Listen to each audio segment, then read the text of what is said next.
आज की कहानी संत सूरदास की है।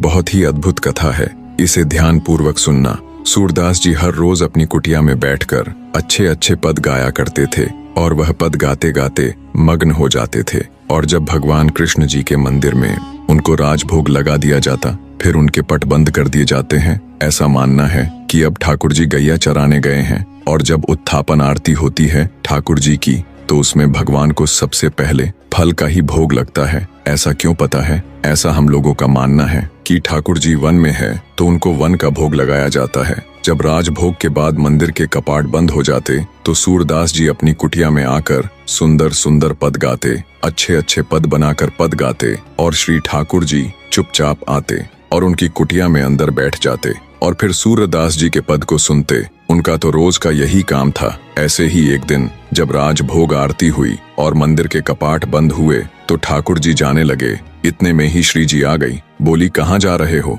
ठाकुर जी बोले, कहीं ना, ऐसे ही जा रहा हूँ डोलबे। नहीं नहीं, सांची बताओ कहाँ जा रहे हो? अरे कहीं ना, वो एक भक्त है उसके पास जा रहा हूँ। श्री जी बोली, तो मैं भी चलूंगी, आप रहने दो, आप यही बैठो, मैं अकेले ही जा रहा हूँ। अगर आप मुझे लेकर नहीं गए तो मैं गोसाई जी से शिकायत कर दूंगी कि आप राजभोग के बाद कहीं चले जाते हो, फिर गोसाई जी खोज करेंगे। ठाकुर जी बोले, श्री जी आपके चरणों में प्रणाम करूं, आप मेरे संग चलो, पर गोसाई जी से शिकायत मत करियो मेरी, लेकिन चलने से पहले एक बात का वचन देओ मोहे।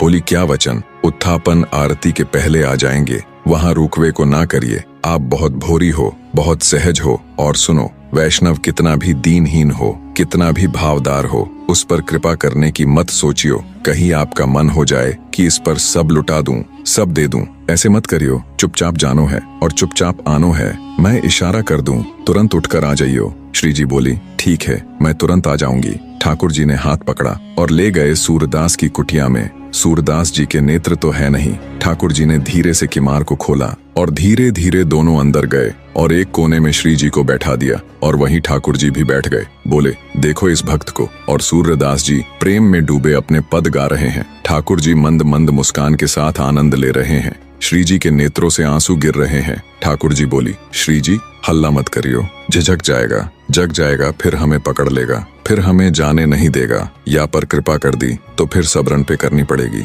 इसलिए रो मत, बिल्कुल आराम से बैठी रहो। श्री जी ने कहा कि ठीक है। आज एक विचित्र घटना हुई। सूरदास जी ने अपनी लाठी उठाई और गाते गाते अपनी कुटिया के बाहर जाने लगे। ये कहाँ जा रहे हो बाबा? अरे आधरो बाबा, कहीं गिर नहीं जाए, हम इसके साथ चले। ठाकुर जी बोले, मैंने पहले मना करी हती कि ये कृपा वृपा नहीं करनी है।